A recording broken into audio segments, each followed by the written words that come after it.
Good morning everyone. Electrochemistry chapter में हम 12 heading सम cover कर चुके थे। आज हम स्टार्ट करेंगे 13 टाइप्स ऑफ इलेक्ट्रोड्स। ठीक है, मैंने आपको बोला था कि नोट्स मैंने आपको अवेलेबल करा दिए, तो आप थोड़ा सा आगे उन्हें पढ़ के आ जाना। ठीक है, तो let's begin.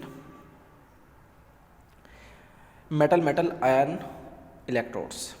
A metal rod और plate is dipped in an electrolyte solution containing metal ions. There is a potential difference between these two phases and this electrode can act as a cathode और anode both.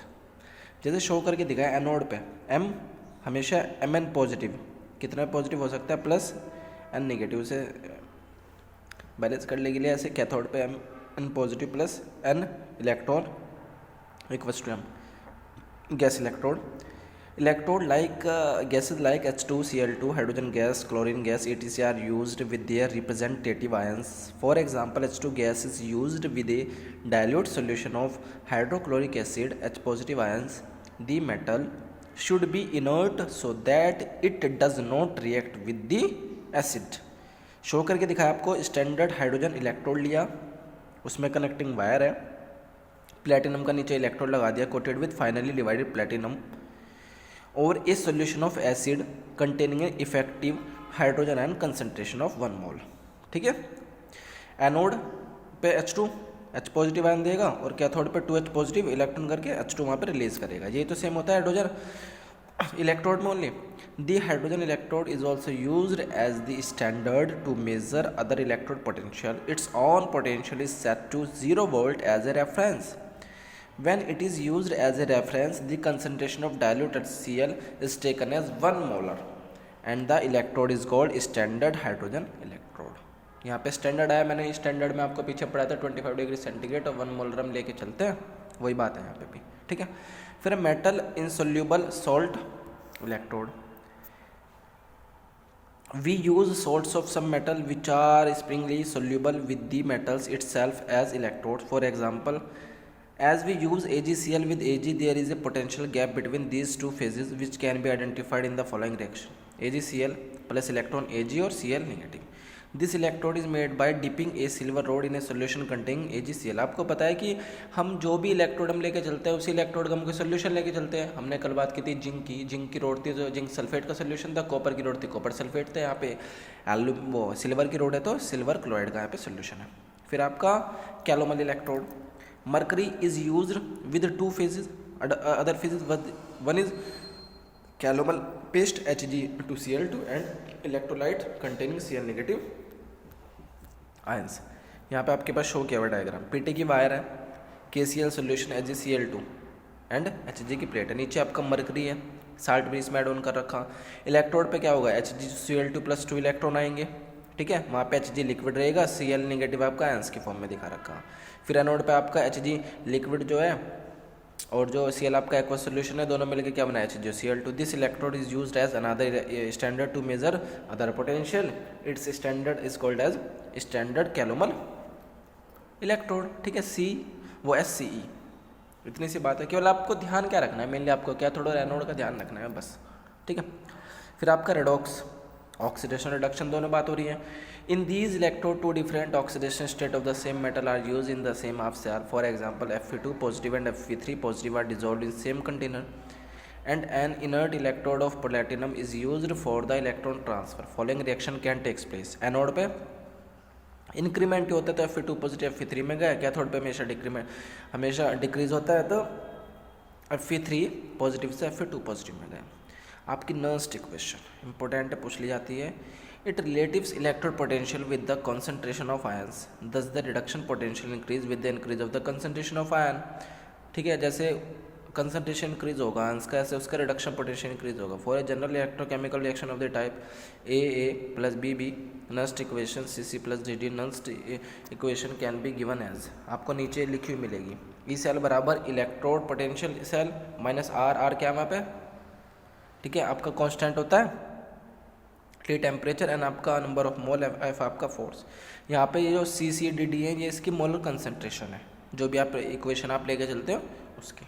ठीक है, नीचे further आपको यहाँ पे values रख के दिखाई हुई हैं, आर वो आर टी की वैल्यू पड़ेगी वो 2303 हम पुट करके चलते हैं और substituting the value of R and F we get, तो फाइनली क्या आ जाएगी ई सेल बराबर E nought cell minus 0.0591 upon n log C C D D A B B at 298 Kelvin. ठीक है, ये वाली इक्वेशन आप मतलब तीनों इक्वेशन में से आप कोई सी भी ध्यान रख सकते हैं, फाइनली दो इंपॉर्टेंट है। ठीक है, application of Nernst equation for a Daniell cell at equilibrium, ये आपको जिंक और कॉपर वाला केस दे दिया। ठीक है, बात सेम रही। फिर उसने क्या किया, ई नोट बराबर केवल यहाँ से जो आपका ई सेल की जो वैल्यू थी वो यहाँ पे फाइंड आउट कर ली, का ई सेल बराबर 0 बराबर ई नोट सेल, तो वहाँ पे फाइनली ई नोट सेल आ गया।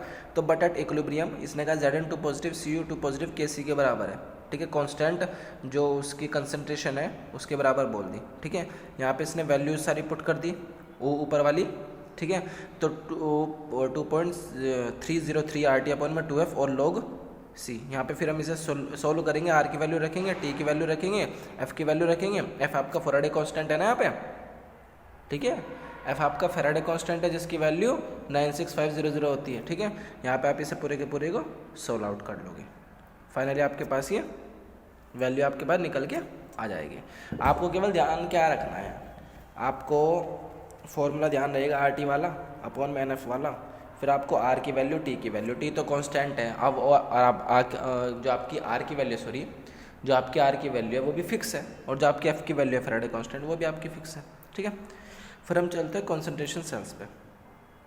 If 2 electrodes of the same metals are dipped separately into 2 solution of the same electrolytic having different concentration and the some solution these solution are connected through the salt bridge, such cell are known as concentration cells।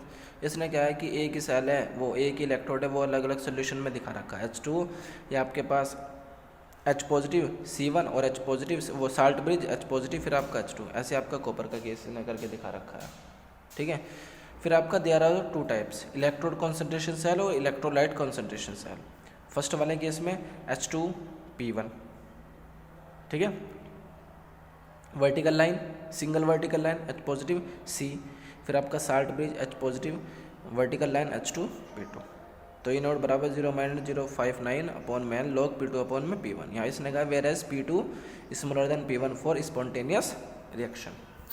Next case में electrolyte concentration cell है EMF, motive force of concentration cell at 298 Kelvin is given by Zn vertical, Zn2 positive concentration 1 salt bridge, Zn2 positive concentration 2 vertical line zinc।